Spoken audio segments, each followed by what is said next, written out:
स्वागत है आप सभी का। तो न्यूज 18 नेटवर्क ने किया है सबसे बड़ा सर्वे और ये सर्वे ये बताता है, ये खुलासा करता है कि जो नए कृषि कानून बने हैं, जो सुधार हुआ है, क्या वाकई में उसे देश के किसानों ने स्वीकार किया है। तो ये सबसे बड़ा सर्वे है जिसमें 22 राज्य के साथ साथ केंद्र शासित राज्य भी शामिल हैं। और इस सर्वे में किसानों से लगभग 12 सवाल हमने पूछे और ये 12 सवाल ऐसे थे, इनमें सभी बातों को शामिल किया गया था।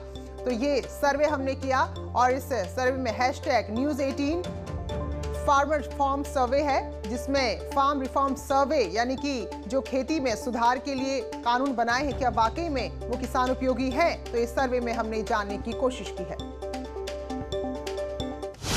न्यूज 18 नेटवर्क का सबसे बड़ा सर्वे,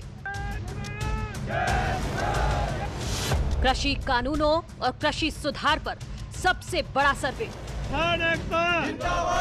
22 राज्यों और केंद्र शासित प्रदेशों में किया गया सर्वे। देश के सभी हिस्सों के लोग सबसे बड़े सर्वे में शामिल। सर्वे में 2400 से ज्यादा किसानों और लोगों की राय। सर्वे में 12 सवालों पर लोगों की राय ली गई।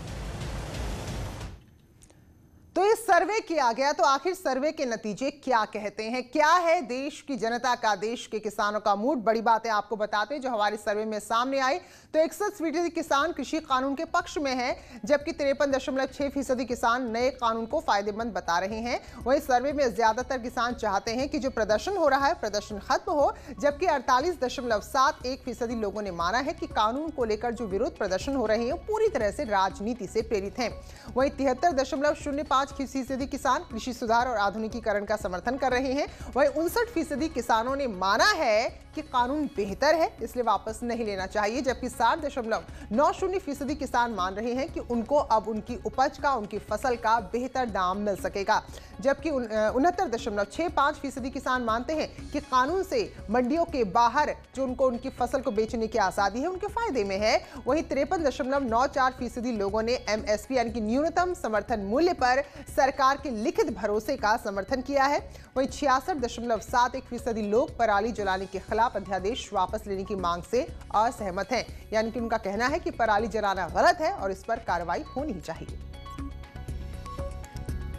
तो 12 सवाल हमने शामिल किए थे अपने सर्वे में। तो कोई भी सर्वे कितना विश्वसनीय होगा, उससे क्या नतीजे निकलेंगे, उसके सवालों पर निर्भर करता है। सवाल महत्वपूर्ण होते हैं। तो सवाल हम आपको बताते हैं जो हमने सर्वे में पूछे थे। तो हमारा पहला सवाल था, आप कृषि में सुधार और आधुनिकीकरण का समर्थन करते हैं। नतीजा 58.82% जवाब हाँ में आए, जबकि 41.18% जवाब ना में आए। वहीं दूसरा सवाल था कि इन कानूनों से क्या कृषि का आधुनिकीकरण होगा, किसानों का फायदा होगा। तो 70.59% लोगों का मानना था हाँ, इससे किसानों का फायदा होगा, जबकि 11.76% लोग मानते हैं कि ये किसानों के हित में नहीं है। वहीं 17.65% लोग अभी तय नहीं कर पाए हैं कि कानून हित में है या फिर इससे नुकसान होगा। वहीं तीसरा सवाल था कि नए कानून किसानों को मंडी के बाहर उपज बेचने की आजादी देते हैं। तो इसमें भी आप देखिए क्या कुछ नतीजे आए हैं। 76.47% किसान हाँ कहते हैं, जबकि 23.53% का कहना है कि नहीं। वहीं चौथा जो सवाल हमने शामिल किया था वो ये था कि किसानों को जब मंडियों के बाहर उनकी फसल, उनकी उपज बेचने का विकल्प मिलेगा तो क्या इनके हित में होगा, क्या वो उसका समर्थन करते हैं। तो 70.59% किसान कहते हैं कि उनका अधिकार है, अगर उनकी मेहनत है तो कहीं भी बेचे, और उसका समर्थन करते हैं।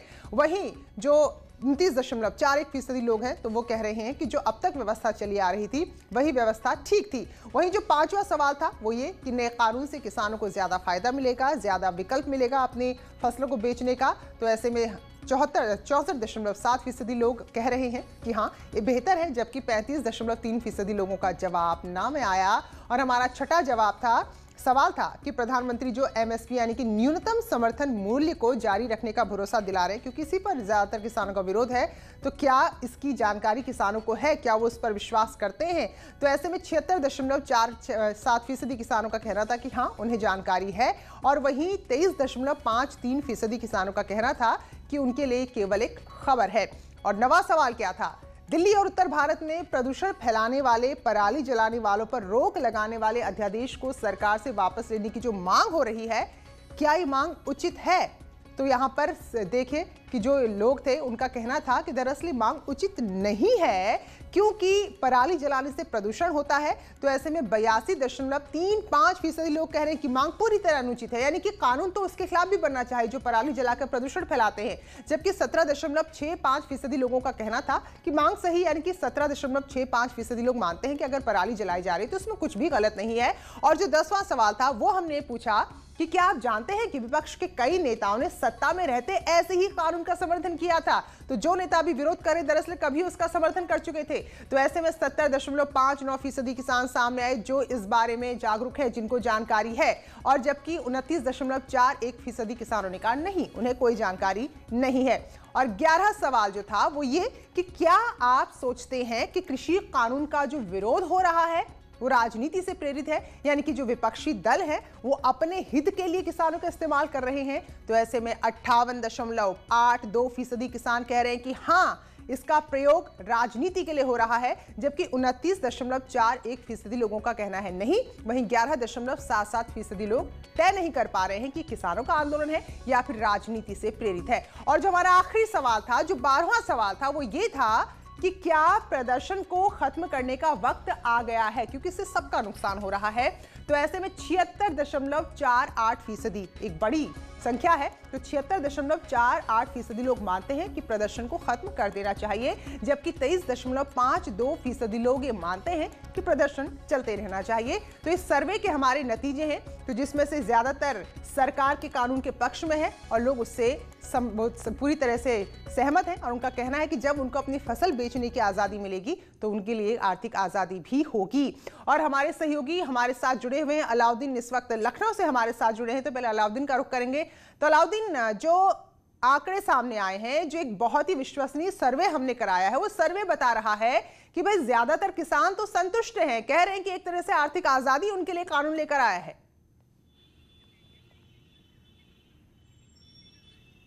देखिए, एक बड़े मुद्दे पर मजबूत बात होना बेहद जरूरी था और न्यूज़ 18 ने अपने सामाजिक सरोकारों की जिम्मेदारी को निभाते हुए उस काम को किया है और एक बड़े स्तर पर सर्वे कराया गया। जो 12 सवाल हैं, 12 सवाल जो शामिल किए गए हैं, उनमें सिर्फ किसानों से जुड़े हुए हैं, बल्कि सरकार ने तमाम जो कानून किसानों को लेकर के पारित किया है, उसमें दूध का दूध, पानी का पानी भी इस तमाम सर्वे से बातें साफ हो जाती हैं। तो ऐसे में जो बात सबसे अहम और खास निकल करके आ रही है, क्योंकि अब करीब 1 महीना होने को है और इस आंदोलन की वजह से कई सारे सामाजिक, आर्थिक और जो है भौगोलिक स्तर पर भी नुकसान आम लोगों को भी झेलना पड़ रहा है। तो ऐसे में पर्दा उठना बेहद जरूरी था कि क्या ये एक प्रोपेगेंडा के तहत और एक सोची समझी साजिश के तहत क्या इसको पीछे से बैकिंग की जा रही है इस पूरे आंदोलन को, या किस तरह से समर्थन लोगों का मिल रहा है। तो ये सब बातें 12 सवाल में जवाब उसका आ गया है।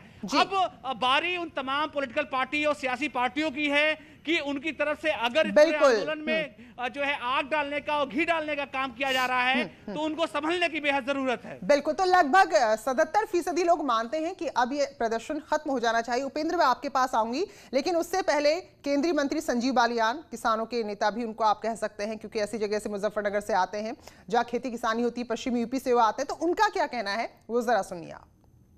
कोई विकल्प और सुलह का नहीं हो सकता। सरकार फ्लेक्सिबल है, पहले भी बहुत बात चली, बीच में बातचीत टूट गई किसी कारणों से। कल कृषि मंत्रालय से दोबारा पत्र गया है, भावनात्मक अपील आप कह सकते हैं। जो भी मुद्दे हैं उन पर बैठ के बात की जाएगी, मुद्दे सुलझाए जाएं। ठंड बहुत ज़्यादा है, ये दिल्ली की ठंड दिसंबर के अंत और जनवरी के शुरू में किसान भाई बैठे हैं, अन्नदाता हैं जो सड़कों पे हैं। आज बातचीत होनी चाहिए और बातचीत से ही रास्ता निकलेगा। पहले भी सरकार ने कहा कि बिल में कोई ऐसी बात है जो किसानों को लगती है, उसमें सरकार शायद संशोधन के लिए भी पहले भी प्रस्ताव दिया था, अभी भी प्रस्ताव है। बातचीत होनी चाहिए और बातचीत के बाद किसान वापस अपने गांव, अपने खेतों में जाए, यही होना चाहिए। बहुत सारे लोग तो बिल के बारे में जानते नहीं। जो सर्वे है, मैं मानता हूँ आपने सर्वे किया होगा, लेकिन बिल को लेके इतना बड़ा मॉब और गवर्नमेंट की घबराहट कि दिल्ली के अंदर नहीं घुसने दिया जा रहा है। हमने इतने वर्ष, मुझे भी हो गए, करीब 45-46 साल का हो गया हूँ, मैंने बड़े बड़े आंदोलन देखे हैं, कभी ऐसा नहीं हुआ कि दिल्ली के अंदर आंदोलन करने से रोका गया हो। तो आखिर ऐसा डर क्या था? वजह क्या है? असीमित भंडारण खोलना। आप ये लगाइए, जिस पर सरकार का होल्ड होता था, पहले क्या कालाबाजारी होती थी तो सरकार छापे लगा देती, अब जब आज कालाबाजारी होगी तो सरकार छापे लगा ही नहीं सकती, क्योंकि असीमित भंडारण है, और असीमित भंडारण कौन करेगा? जिसमें पैसा होगा। तो पैसे वालों की चीज, जो किसान की चीज है, किसान की उपज के दाम ही नहीं मिल पाएंगे। आप देख रहे होंगे कि जो किसान आंदोलन के नाम पर जो एजिटेशन चल रहा है, वो पूरे देश के कितने % किसानों का प्रतिनिधित्व करते हैं? क्या वही किसान है? और मैं समझता हूं कि 0.5 भी उसका एवरेज नहीं आएगा पर पूरे देश के किसानों की जहां तक बात करें, जितने लोग एजिटेशन में शामिल हैं। और उसमें बहुत सारे लोग ऐसे भी हैं जिनके खुद भी काश्त तो नहीं है। देखिए, देश के प्रधानमंत्री नरेंद्र मोदी जी ने किसानों के भविष्य को बनाने के लिए, उनके जीवन में खुशहाली लाने के लिए और किसान की आय को बढ़ाने के लिए ये कृषि विधेयक वो पार्लियामेंट के अंदर लेके आए। नरेंद्र तोमर जी ने ये विधेयक पेश किए और पूरे देश में जब तक किसानों को इसके लाभ के बारे में जानकारी मिलती, हताश निराश कांग्रेस पार्टी और अन्य दल जो चुनाव की प्रक्रिया में और लोकतांत्रिक व्यवस्था में जो बुरी तरह से पराजित हो गए हैं, उन्होंने किसान के मन में एक भ्रम डाल दिया। उनको लगा कि अगर किसानों को इसका लाभ मिलना शुरू हो जाएगा तो आने वाले समय में किसान जो आज मजबूती के साथ मोदी जी के साथ खड़ा है वो और मजबूत हो जाएगा, मोदी जी के साथ खड़ा हो जाएगा, भाजपा के साथ खड़ा हो जाएगा। तो उनको एक लगा कि किसान एक भोली भाली कौम है, किसान को आराम से बरगलाया जा सकता है, किसान के मन में भ्रम डाला जा सकता है, किसान को डराया जा सकता है। तो ऐसा करके उन्होंने एक षड्यंत्र किया और किसानों के मन में एक भ्रम डाल दिया कि इससे तुम्हारा नुकसान हो जाएगा। लेकिन मैं दावे से कहता हूं कि आज अगर किसानों का भला होने जा रहा है तो वो इन बिलों के माध्यम से होगा। तो बीजेपी और कांग्रेस दोनों दलों की राय आपने सुनी, जो सर्वे हमने कराया है। उपेंद्र का हम रुख करेंगे, वाराणसी से हमारे सहयोगी हमारे साथ जुड़े हुए हैं। तो उपेंद्र, उधर हरियाणा दिल्ली बॉर्डर पर किसान इकट्ठा है, तो इधर दिल्ली यूपी बॉर्डर पर, लेकिन जो सर्वे है वो बता रहा है कि लगभग 75% ऐसे लोग हैं जो कहते हैं कि प्रदर्शन से किसी का कोई फायदा नहीं, प्रदर्शन खत्म होना चाहिए और जो बिल, जो कानून है वो किसानों के हित में है।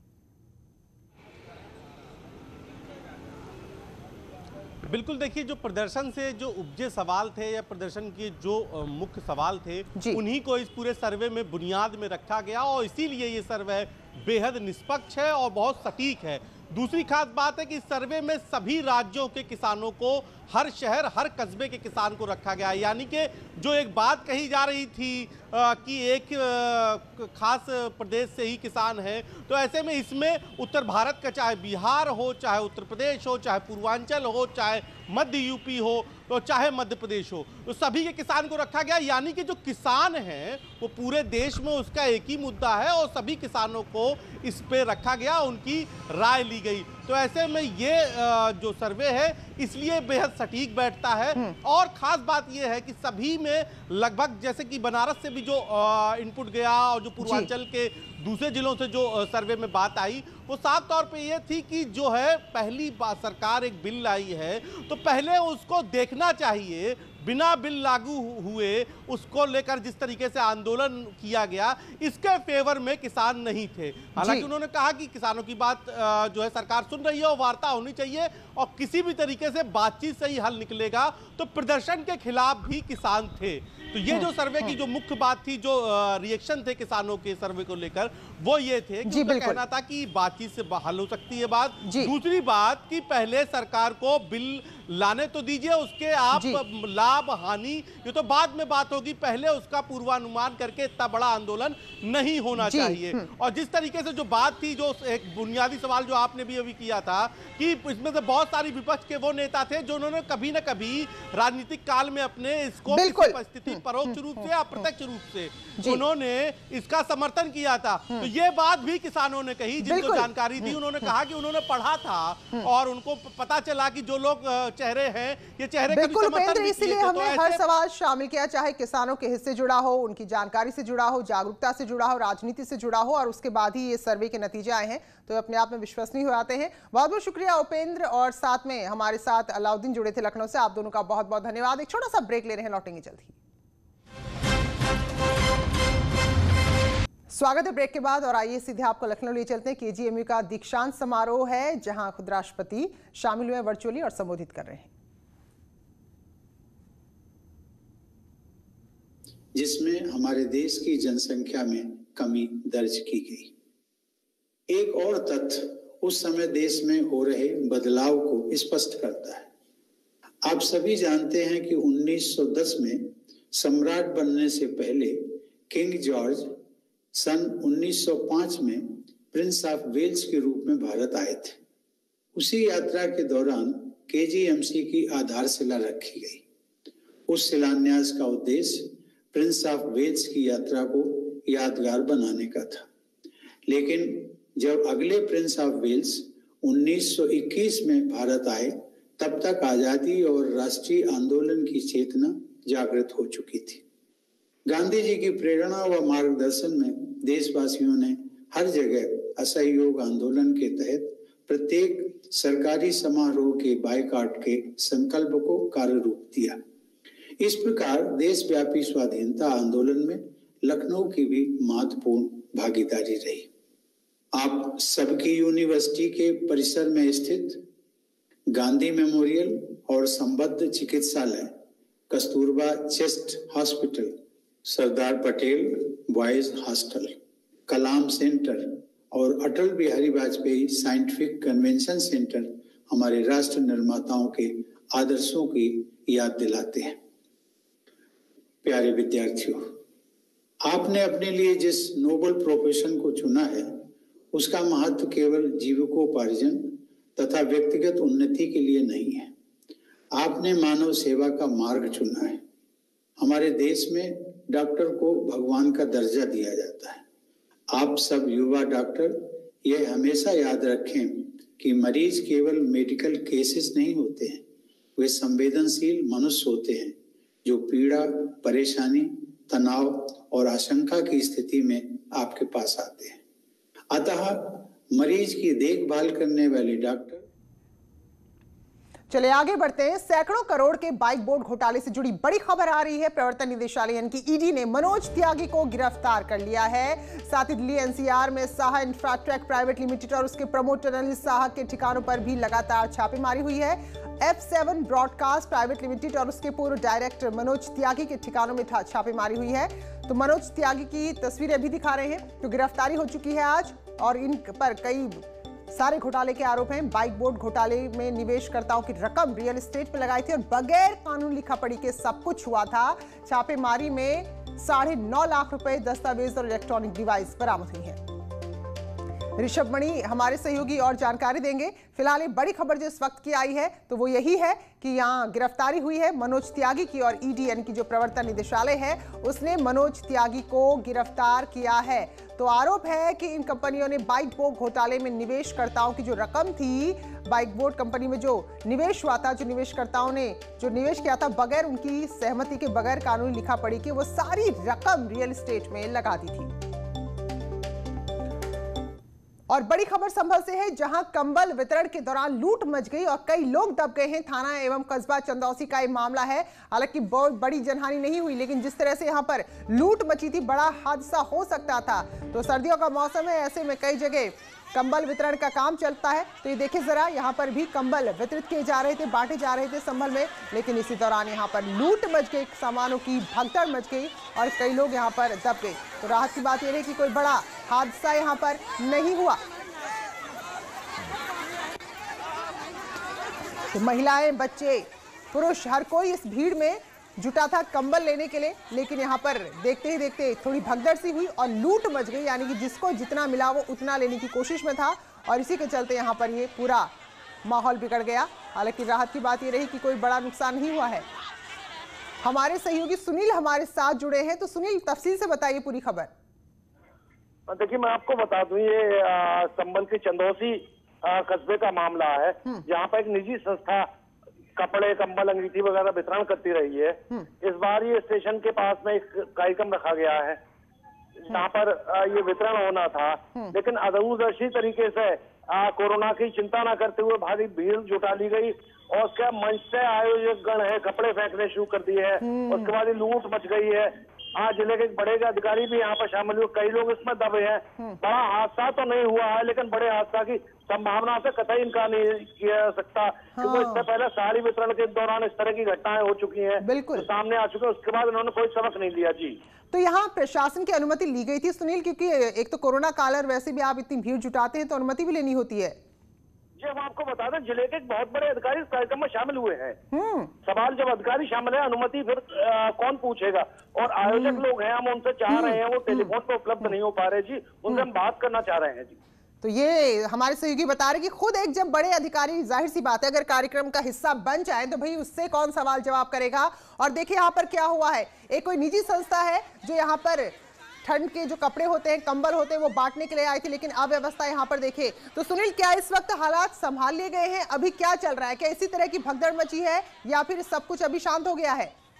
नहीं, हम आपको ये बता दें, ये मामला कल का मामला है और उन्होंने सब कुछ पाक साफ कहा है कि कहना है कोरोना गाइडलाइन का भी पालन किया गया है, बढ़िया कार्यक्रम हुआ था, पहले भी से हम करते आए हैं, इस तरह का उन्होंने कहा है जी।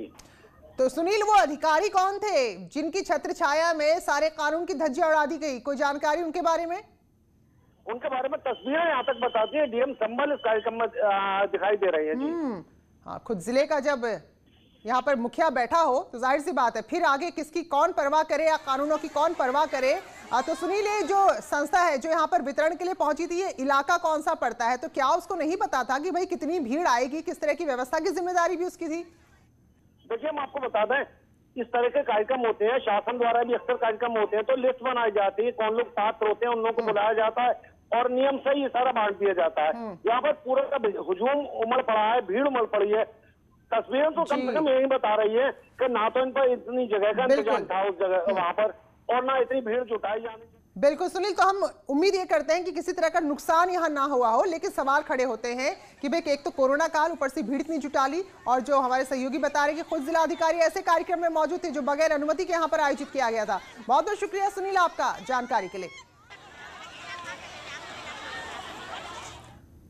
और इस बुलेटिन में फिलहाल इतना ही। छोटे से ब्रेक के बाद देखिए खबरें उत्तराखंड की।